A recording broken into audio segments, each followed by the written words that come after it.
a esta hora va a ser, trataré de ser rápido, a pesar de que esta charla es más bien conceptual y puede ser un poco latera, digamos, pero trataremos de hacerla rápida. La idea es hablar de psicogénesis en relación a los trastornos neurológicos funcionales y vigencia de una causalidad. Y para esto, digamos, me voy a enmarcar, por supuesto, en lo que Pablo Moreira y Matías Carreño ayer ya adelantaron, que es del trabajo del grupo de Cambridge, y esencialmente, y algunas otras cosillas. ¿Cómo avanzo?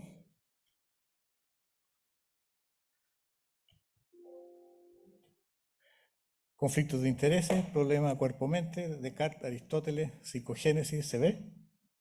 Ya. Patología versus somatogénesis, patologías compartidas, fenocopias conductuales, que ayer lo hablaron un poquito, el concepto de estrés y salutogénesis y algunas consideraciones finales. Conflictos de intereses comerciales no tengo, conceptuales siempre tengo, éticos también y técnicos también. ¿Por qué tengo conceptuales? Porque creo que la psiquiatría no es una ciencia exacta como muestra este dibujo, que es una creación conceptual del doctor Cordero, y ¿cómo se llaman? Los créditos son del doctor Corradi, el dibujante, donde están Freud ahí, y Kepler lo tiene agarrado al cogote, Schneider le pega con un libro en la cabeza mientras Bloiler ataca por atrás, digo. Entonces, así es nuestra especialidad, recordar siempre lo que decía Tanzi, el escritor italiano, se llama el psiquiatra italiano, que decía que la psiquiatría se reduce en unas pocas frases: todo el mundo está medio loco menos tú y yo, puntito, puntito, puntito, pensándolo bien, tú también estás medio loco. Entonces, ¿por qué también conceptual? Porque, digamos, yo suscribo la visión de los psiquiatras que tiene Miller, que dice sintéticamente que la función de los psiquiatras es tratar a las personas con enfermedades o condiciones psiquiátricas, y no prevenir las guerras, ni terminar con el antisemitismo, ni elegir a los gerentes para sus cargos, ni erigirse en última autoridad de cómo criar a los niños, ni tampoco hacer de las a menudo corrosivas relaciones interpersonales adultas una armoniosa y edulcorada lata, o ir a la radio y a la televisión una y otra vez a decir tonteras. ¿Ya? Respecto a lo ético, yo uso como carta de navegación hace casi 30 años la presentación que hizo Miguel Orellana, que estuvo ayer con nosotros, filósofo moral de Oxford, que planteó lo siguiente en ese momento. Son libros de él, digamos, se los recomiendo. Respecto del no nato, había un debate público sobre su estatus legal y existencial, sobre el valor y dignidad intrínseco a todo ser humano, un sujeto con derechos que debían ser cautelados y hechos posibles de materializar en una sociedad como la nuestra. Respecto del moribundo, el derecho al bien morir y a una muerte digna y al final de la existencia, con un riguroso escrutinio de necesidades del moribundo, exigentes estándares para decretar la muerte cerebral, por ejemplo, con miras a la donación de órganos. Pero existía una negligente y aún discusión pública sobre los derechos humanos de los pacientes afectados de enfermedades psiquiátricas si se compara con el debate ético público dedicado a los extremos de la vida. Y esto, mientras no tenga ese estándar, va a hacer de que las legislaciones, las políticas públicas, lo que se llama la salud mental pública y la provisión de servicios esté siempre al deber. Técnicamente siempre me ubico desde la psiquiatría social, por eso coordino el grupo de SONEPSIN, y siempre estoy tratando de hacer ver a los colegas de que psiquiatría social no es psiquiatría que practican los psiquiatras socialistas, ni tampoco, digamos, una psiquiatría para pobres, ni tampoco veterinaria mental para primates superiores en grandes manadas, ni tampoco el resultado en acciones de salud mental residuales al libre juego del mercado. Entonces, la psiquiatría es la disciplina que aborda los efectos del ambiente social en la salud mental de las personas, y aquí donde está la mayor diferencia de esta matriz que es británico-canadiense y los efectos de la persona ya mentalmente enferma en su ambiente social. Definición de Leff y Bugra del 2010, y que la diferencia de todas las aproximaciones de salud mental que homologan a las poblaciones. Respecto a la relación cuerpo-mente, recordemos, estamos bajo la égida de Descartes, ¿ya? Que describió la red Cogitans y la red extensa, y que en realidad no es un dualismo, sino que es un triadismo, como nos enseñó Miguel ayer, porque la tercera sustancia digamos, concurrente es Dios.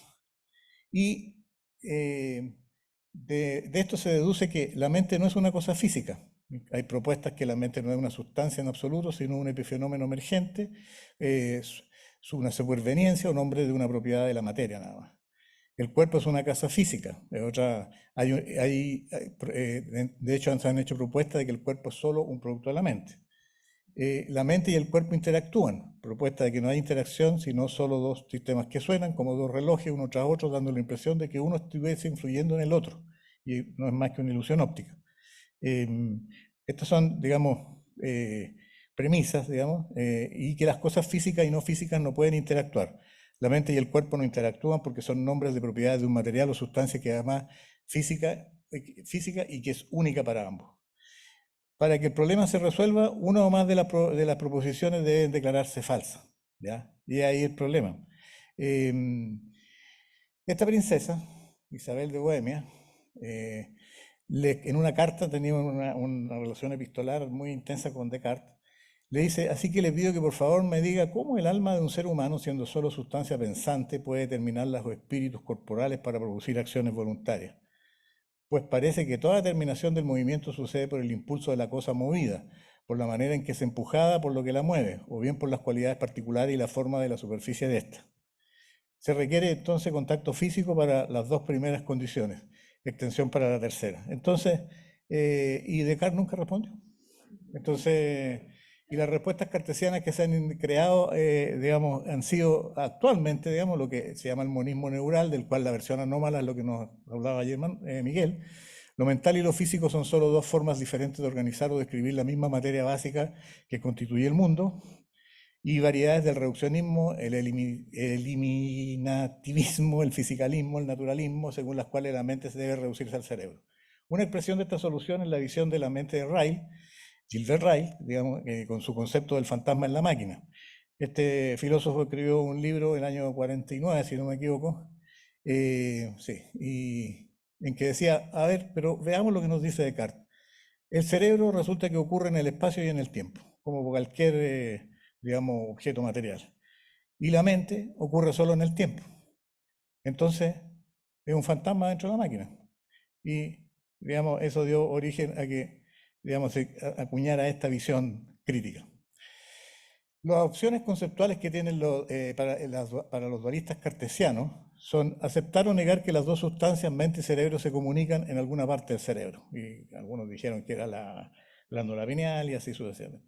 Reducir la enfermedad mental a solo ser una enfermedad del cerebro y redefinir la enfermedad mental como un conflicto simbólico que ocurre en un nuevo espacio, ya sea psicológico, intersubjetivo o lingüístico, que dio pie a todas las vertientes, digamos, psicologizantes donde se hablaba de la psiquiatría sin cerebro. ¿Ya?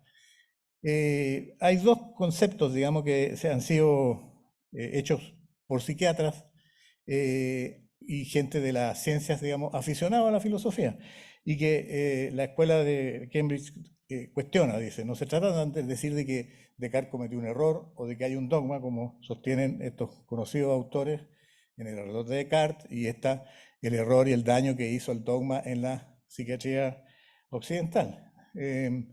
Porque en realidad, y perdonen lo prosaico, digamos, la culpa no la tiene el chancho, sino quien le da la flecha y quien toma las cosas literalmente. Entonces, hay un autor que es ¿ya? Charles, que tomando fue a la fuente originaria de Aristóteles, ¿ya? Incluso antes de que la analizara del análisis tomista, y dijo en el yo indiviso, y le puse indiviso, digamos, de adrede en vez de indivisible o individido, digamos, o no dividido, ¿ya? En su libro Aristóteles y el problema mente-cuerpo, dijo lo siguiente.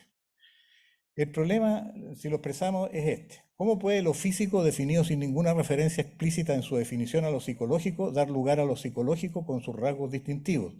Donde lo psicológico se define a su vez, en parte o en su totalidad, sin ninguna referencia explícita en su definición a lo físico. Y entonces, para algunos, incluso Descartes, este problema resultó insoluble. Lo psicológico, bien entendido, no puede surgir de lo físico porque las características físicas y psicológicas pertenecen a tipos de sustancias fundamentalmente diferentes. Los hechos de la experiencia consciente no son ni pueden surgir de fenómenos puramente físicos. El mundo se compone de estas dos sustancias diferentes.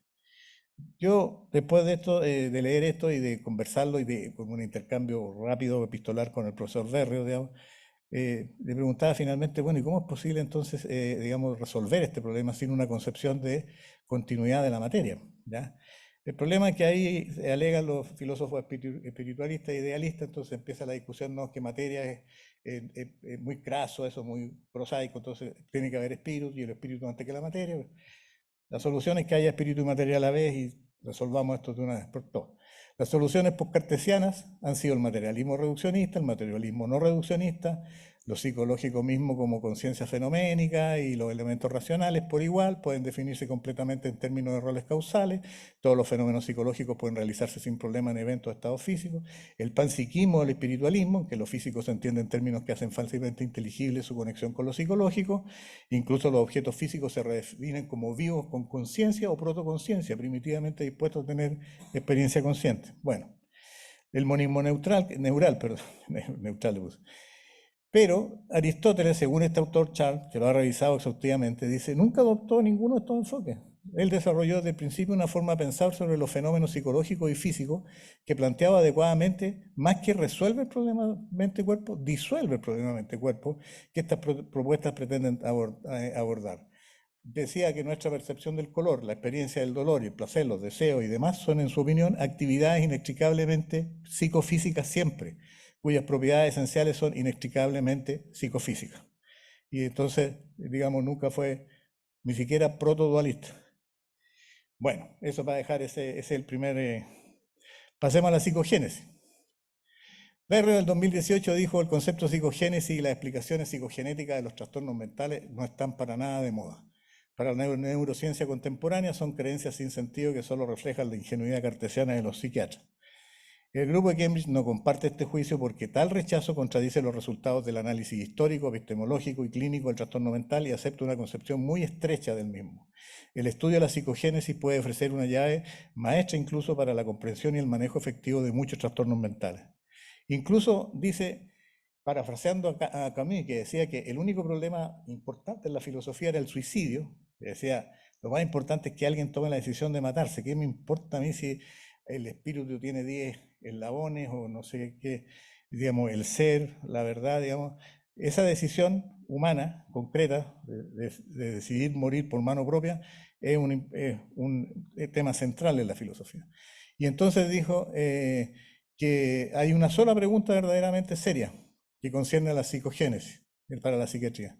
Es decir, la posibilidad de que las ideas y emociones puedan causar síntomas mentales sin necesariamente inscribirse específicamente en el cerebro. Específicamente es muy importante, ¿ya? Porque todas tienen representación cerebral. Todo lo demás sigue a esta pregunta. Entonces, la psicogénesis ha sido estudiada como un concepto, como por ejemplo, el primer concepto es la génesis del origen del alma o la mente, que se remonta a 1838, que es la definición más antigua del diccionario de Oxford. Después, como origen o evolución debido a la actividad del alma o la mente misma, que se remonta a 1881.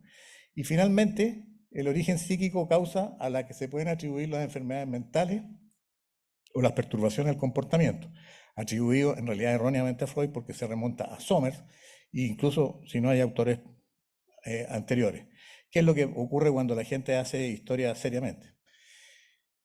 También es una palabra, porque del 38 el término inglés, psicogénesis, ha sido usado para referirse a génesis del alma. Y la palabra fue acuñada por Somers para nominar estados mórbidos que han sido evocados por ideas, ¿ya? Y Lacan también usó como proceso por el cual la personalidad es construida. Entonces, hay muchas acepciones del concepto psicogénesis, y la que, digamos, es relevante y pertinente a la clínica es la que tiene relación con las motivaciones, ¿ya? Los motivos o los estresores que provocan, internos o externos, que provocan sufrimiento mental en cualquiera de sus formas. Un filósofo que rescató la importancia del espacio no corporal es el sabio y controvertido profesor Heidegger, que dijo, la justificación de la psicología consiste en su punto de partida y en el tomar lo no corporal seriamente. Esta justificación se invalida cuando la psicología decide investigar lo no corporal con métodos que no son apropiados. Y a eso se refiere, digamos, a algunos métodos de correlación simple que se usan mucho actualmente y de los cuales, de alguna manera, el doctor Verdugo ayer, en un raptus, digamos, nos hizo ver, complementando a Miguel respecto de que hay de repente mucho entusiasmo con encontrar se prende una lucecita en un lugar y entonces dicen, ahí está el amor, ¿ya? Como una especie de endomicrofrenología. Psicogénesis. También este autor, Wimmer, que fue traducido, digamos, al inglés, porque no sé, no me acuerdo en qué idioma escribía, digamos, entendió hacía muchos años el sentido central de la psicogénesis. No es que las explicaciones orgánicas de la enfermedad mental sean irrelevantes, al contrario, es que son incompletas, ¿ya? Y entonces Villagrán y Luque, que son dos discípulos privilegiados del profesor Berrios, también de Cambridge, dijeron, en realidad, digamos, para analizar un concepto como este, hay que ir a cómo fue siendo acuñado y no usarlo así en el aire y llevarlo de una época histórica a otra, como, digamos, así como viajando a través del tiempo, digamos. Entonces, pusieron, recogiendo en diálogo con Berrios precisamente, todas las condiciones, factores y estructurales epistemológicos y de contexto que posibilitaron que apareciera el concepto de psicogénesis. Y eso está en este libro, que es del año 2020, que fue un libro en homenaje a Berrios. Aparecieron en el siglo XVIII y contribuyen al desarrollo conceptual desde el siglo XIX hasta hoy. La epistemología de Kant y su visión de la mente como activa en el proceso de conocimiento y la estructuración y formación de experiencias a las que se llega aplicando sus categorías de comprensión. Las teorías evolutivas de Spencer y Darwin, el desarrollo gradual del concepto ontológico del yo, iniciado por Lutero en el siglo XVI y que ganó un papel más activo con Fichte en el XIX, como un invento íntimo para dialogar directamente con Dios y no mediado por terceros. Los cambios en el concepto de significado y la relación entre lengua y realidad, lenguaje y realidad, el cuestionamiento de los modelos dualistas, la noción de sentido interno, una especie de experiencia interna diferente de las impresiones sensoriales externas y su papel como fuente y base importante del conocimiento, que influyó en el espiritualismo individualista francés del siglo XIX, con Maine de Pirán, por ejemplo, el concepto de reacción, introducido como irritabilidad por Gleason. Es decir, estos conceptos se van acuñando históricamente, se van puliendo y van tomando la forma que nos llega actualmente y por lo tanto, aunque la palabra sea la misma, hay que tener en cuenta que ha sido producto de lo que él llama una convergencia y que la palabra siempre tiene que estar asociada a un concepto y a una conducta que ese concepto describe. Y cuando esos tres elementos son coincidentes históricamente, se puede hablar de que hay, digamos, se pueden comparar. También, en oposición, la explicación somatogénica es que los síntomas mentales son debidos a modificaciones específicas en el cuerpo. La presencia de una lesión anatómica específica es necesaria y suficiente para dar cuenta del síntoma mental. Todas las reclamaciones somatogénicas están basadas en datos correlacionales. Por lo tanto, no hay un modelo de formación de síntomas, es decir, los mecanismos por los cuales la lesión anatómica da origen al síntoma mental permanecen oscuros. Esa es la crítica que se le hace a esa visión de lo somatogénico. Respecto de lo psicogénico, los síntomas pueden ser generados por razones y motivos, que son portadores semánticos, como también por causas, el sustrato biológico. Berrios tiene un prólogo a un libro muy lindo donde habla sobre razones y motivos que son susceptibles de comprensión versus causas que son susceptibles de explicación, lo que hace acuñar a él el término de que los objetos de la psiquiatría, y yo diría de la neurología, de la medicina y de toda nuestra práctica, son siempre híbridos, siempre cabalgan a caballo en las ciencias naturales y sociales simultáneamente, no son disociables. ¿Se entiende? Toda actividad mental debe tener representación cerebral. Algunas representaciones son primarias, causantes del síntoma, y otras son secundarias, es decir, reflejan o modifican el síntoma. La vieja función patoplástica. Las explicaciones psicogénicas se dicen que las representaciones primarias causan los síntomas mentales, cuando cambiándolas a ellas cambian consistentemente los síntomas mentales. Ahí tienen relevancia terapéutica. Cambios en las representaciones secundarias no alteran los síntomas mentales, son terapéuticamente irrelevantes. Algunos síntomas mentales resultan de una reconfiguración de otros síntomas. Esta actividad de reformateo es conducida semánticamente y ocurre en un espacio simbólico. Por lo tanto, pueden ser consideradas, como lo han dicho algunos filósofos, patologías del significado. En el actual ambiente cultural, el dar cuenta somatogénicamente de los síntomas mentales es más rápidamente aceptado que el dar cuenta psicogénicamente. Una vez le escuché a Lola, digamos, algo que no se me olvidó más, que si uno le hace, que era de James, a su vez, Si uno le hace al cerebro preguntas biológicas, obtiene respuestas biológicas. Si uno le hace preguntas psicológicas, obtiene respuestas psicológicas. Si uno le hace preguntas psiquiátricas, obtiene respuestas psiquiátricas. Y si le hace preguntas neurológicas, obtiene respuestas neurológicas. Por lo tanto, hay algo en el mapa y el mapa nunca es el territorio. Los usos que enumeran Villagrán y Luque en su libro del año 20, de los usos de psicogénesis en el siglo XX, son todos estos que enumeran acá, en este libro. Cómo el cuerpo genera eventos mentales, cómo genera la personalidad, cómo estos eventos mentales toman parte en el desarrollo de esta última, cómo provocan trastornos mentales directamente o a través de la personalidad, tales como psicosis psicógena, histeria, folia T, disociación, trastorno de estrés postraumático, etc. Cómo los eventos mentales influyen en el cuerpo y participan en el origen de los trastornos físicos, lo que llevó a la medicina psicosomática, ni más ni menos, aun cuando hoy día se plantea que la medicina psicosomática es un reduccionismo y que en realidad toda la medicina debe ser mirada desde una perspectiva psicosomática y somatopsíquica simultáneamente, y haciéndonos cargo de las limitaciones del lenguaje que tenemos los occidentales, digamos, al usar este lenguaje de izquierda a derecha y lineal, y creer de que porque nombramos algo primero, necesariamente está causalmente primero. Entonces, en eso los lenguajes pictográficos que ponen todos los elementos sincrónicamente y no diacrónicamente, a veces dan mejor cuenta de un fenómeno. Bueno. Y como los eventos mentales generan síntomas somáticos inexplicables, lo que se llama trastorno de somatización o hipocondriasis. Por ejemplo, los modelos lineales y de psicogénesis en el siglo XX. Un evento mental actúa a través del cuerpo o soma, ya, sigamos en esta lógica dualista, o a través de la personalidad, y la personalidad a través del cuerpo soma nuevamente. Esto lleva, por ejemplo, a los síntomas no explicados, y estos llevan a los trastornos, por ejemplo, somatización. Desde el cuerpo soma, por ejemplo, a enfermedades físicas conocidas, y ahí está todo lo que se llama medicina psicosomática. También el evento mental puede ir directo a generar un trastorno mental, y eso se llama el trastorno psicógeno. Pero a su vez, el cuerpo soma, digamos, también puede influir, ¿ya?, el trastorno y la personalidad. La personalidad hay gente que la ha conceptualizado como un embudo, por el cual pasan todos los eventos, digamos, externos e internos, al final de lo cual sale lo que, el producto final. El concepto de patologías compartidas es relevante para entender el concepto de psicogénesis.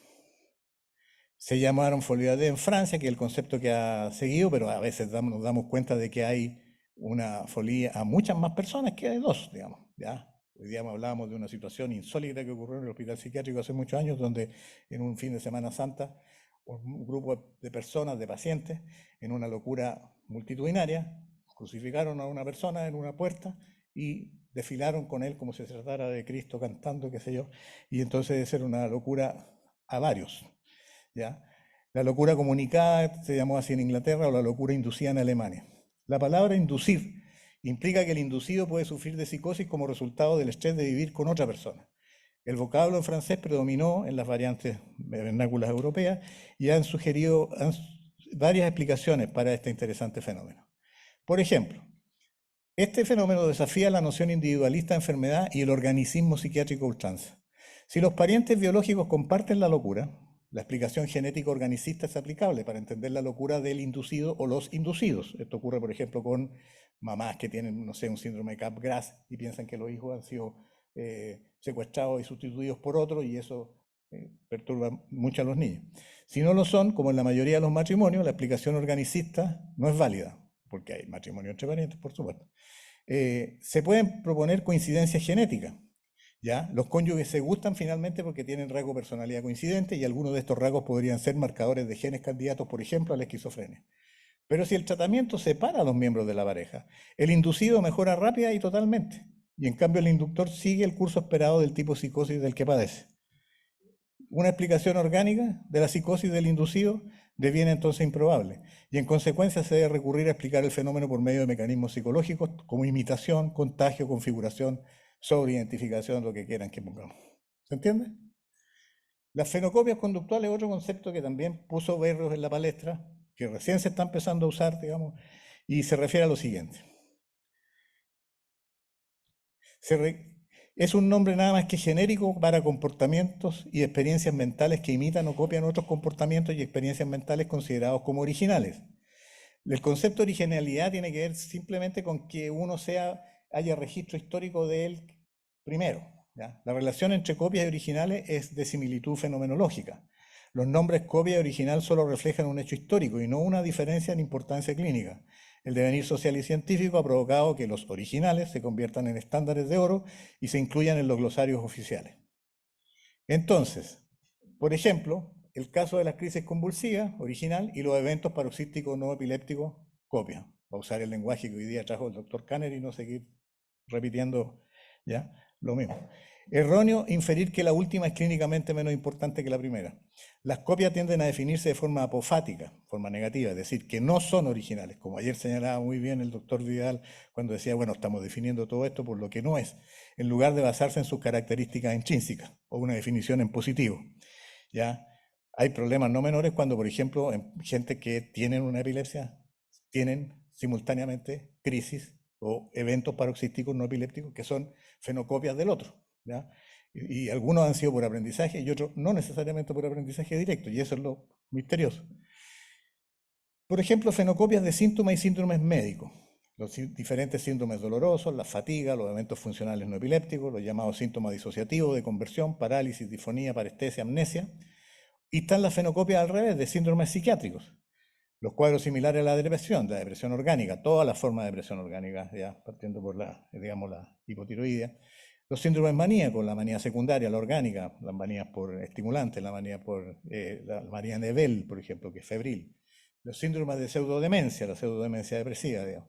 Los síntomas obsesivos que se ven en el Huntington y otras demencias. Por eso que Berrio y su gente, junto con el profesor Vallejo Ruilova, tienen un libro muy interesante que se llama Estados obsesivos, en oposición a trastorno obsesivo compulsivo, porque ellos hacen ver que esa confluencia, esa convergencia, fue un acuerdo político en 1959, donde las corrientes más americanistas hablaban más de lo obsesivo porque tenían más influencia psicoanalítica y más capacidad de mentalización y de los rituales internos, y las escuelas europeas ponían más el ojo en la conducta compulsiva. Por lo tanto, trastorno obsesivo compulsivo para quedar todos contentos en Occidente. ¿Me entiendes? Así se toman las decisiones. Síntomas psicóticos, particularmente en relación con la enfermedad neurológica, alucinaciones, fenómenos delirantes, identificaciones erróneas, etc. ¿Ya? Me tocaba a mí la suerte, se me olvidó agradecer.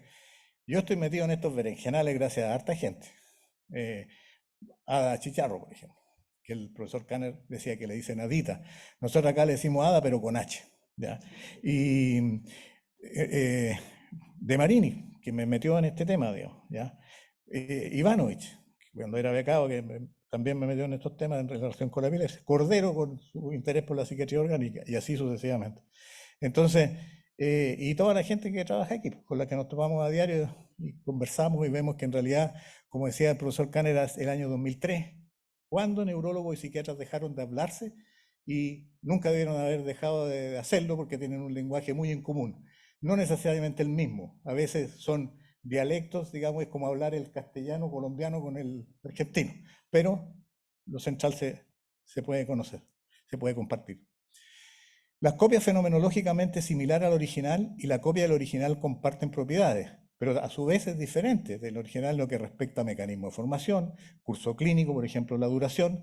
Ya lo dijo antes el doctor Kanner, por ejemplo, los episodios que eran más que eran, digamos, pánico versus crisis, ¿ya? Por la duración, asociaciones clínicas, correlación con otros síntomas, correlación con la patología, respuesta al tratamiento. Lo dijo ayer el doctor Lafrance cuando le preguntaron, ¿y qué da usted para una condición, digamos, de somatización? Y yo no doy remedio, psicoterapia. Las copias actúan como confusores en cuanto a diagnóstico, pronóstico, investigación epidemiológica y etiológica. Y las fenocopias proporcionan un mecanismo para investigar y entender los síntomas médica y psiquiátricamente inexplicables. El concepto de fenocopia conductual, digamos, tiene que ver con el modelo primario de formación de síntomas de la escuela de Cambridge, donde está el cerebro, hay una parte que se llama como sopa primordial, donde hay percepciones muy indiferenciadas, que son formateadas y dan origen a un síntoma original. Después hay funciones fisiológicas desorganizadas, se formatea, por ejemplo, y puede salir el síntoma original o puede salir una copia 1. Por otro camino puede llegarse a una copia 2. por otro camino con un reformateo a una copia 3 y a un reformateo a una copia 4. Y entonces se puede llegar a copias por interferencia, distorsión, similitud superficial, similitud profunda y reformateo profundo. Ya. Un tercer hito es este, salutogénesis.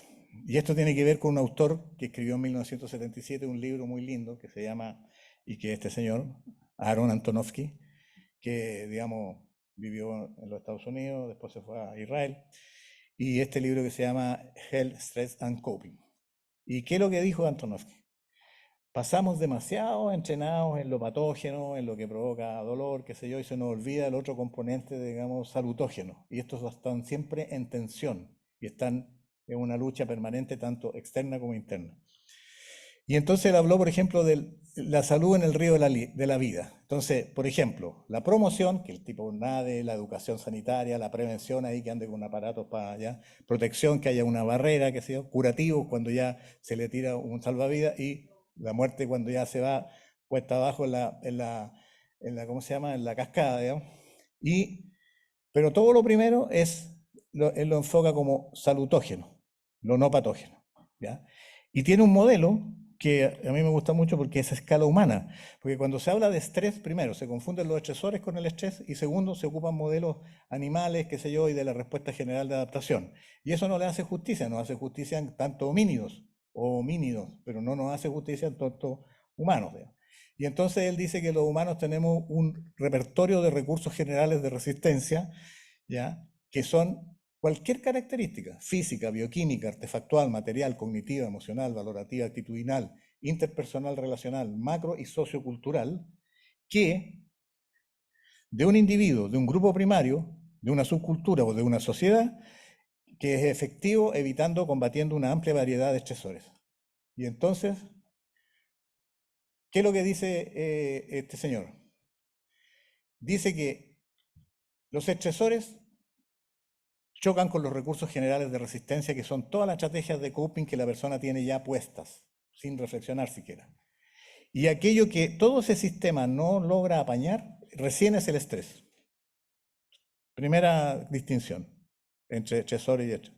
Segundo, que el estrés confrontado a lo que él llama, y que hay un tema que es ampliamente desarrollado en la salud pública y en la epistemología de la salud en los países nórdicos, ya me preocupé de certificarlo porque me lo contaron unos italianos y yo a los italianos les creo una parte nomás, entonces fui a verlo a Holanda, digamos, y efectivamente así es.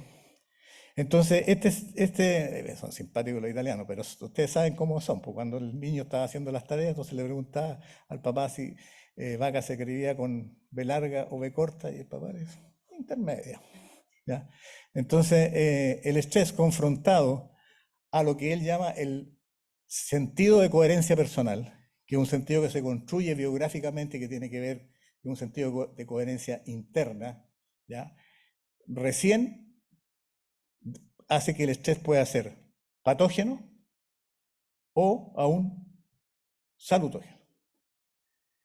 Y ese es el estrés y los estresores de la vida cotidiana, el niño que va al colegio, llora después, digamos, tiene amiguito y no quiere dejar de ella, así sucesivamente. Entonces, la visión del estrés a nivel de ratas con estímulos eléctricos no nos hace justicia y tenemos que tener modelos que correspondan a nuestra condición.